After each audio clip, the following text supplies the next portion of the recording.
আগন্তুক 6 মাসের ভিতরে ভারতবর্ষে সেন্ট্রাল সরকার বিজেপি সরকার পতন হইতে চলছে।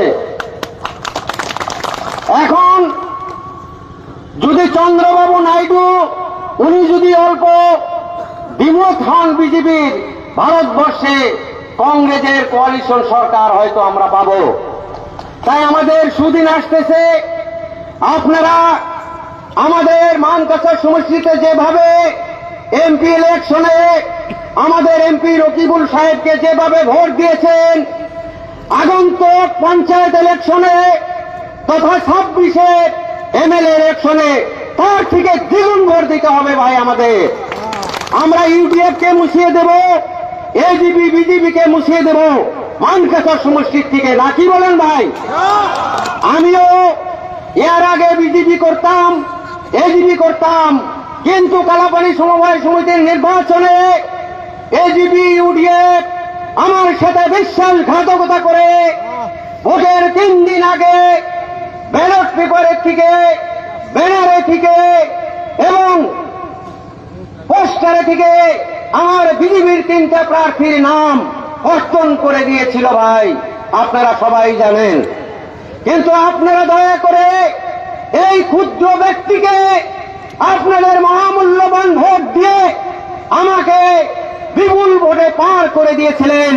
তাই আমি কংগ্রেসের সঙ্গে, কংগ্রেসের সাথে হাত মিলিয়ে আমি আজকে আপনাদের দলের হিসাবে চেয়ারম্যান আজকে হয়েছি।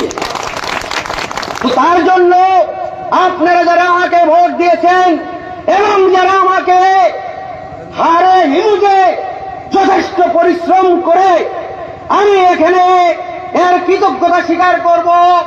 ডক্টর মতিউর রহমান মন্ডল সাহেব, বাপ্পি ভাই, সাজিদ হোসেন, কালাপানি জিপির মজিবর প্রেসিডেন্ট সাহেব, নাসিবুল এবং কালাপানির যে আঞ্চলিক প্রেসিডেন্ট জিনেদ ভাই, তৎসঙ্গে যে 6 জন প্রার্থী কালাপানি সমবায় সমিতিতে জয়লাভ করেছিল, আমার সমবায় সমিতিতে তাদের কৃতজ্ঞতার স্বার্থে আজকে আমরা চেয়ারম্যান পেয়েছি, হয় না ভাই?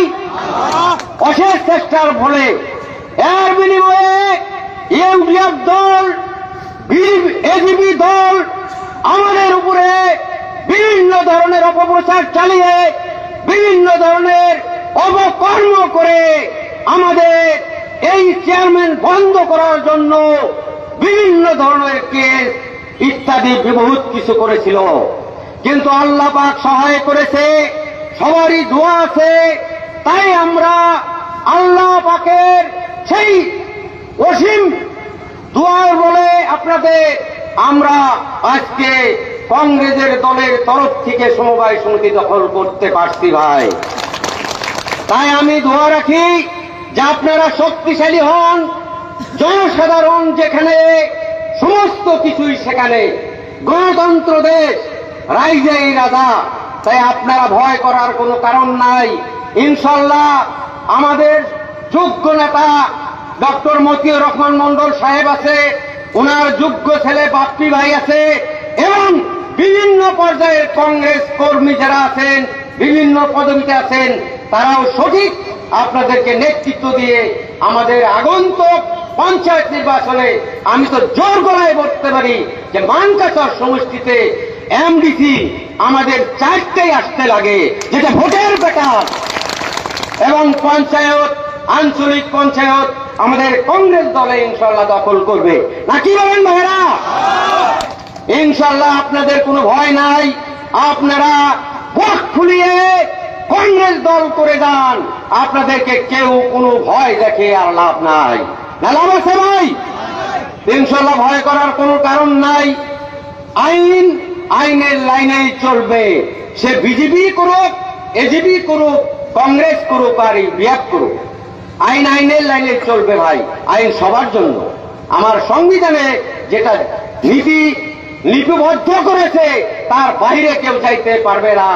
তাই ভাই আমি বিশেষ কিছু বলি না, তো আমি আপনাদেরকে হাজার হাজার ধন্যবাদ জানাই যে আপনারা এই অপশক্তির বিরুদ্ধে লড়াই করে কালাপানি সমবায় সমিতিতে যে দুর্নীতি হয়েছিল, কংগ্রেস দলের মাত্র 9টা প্রার্থী সেখানে প্রতিদ্বন্দ্বিতা করেছিল।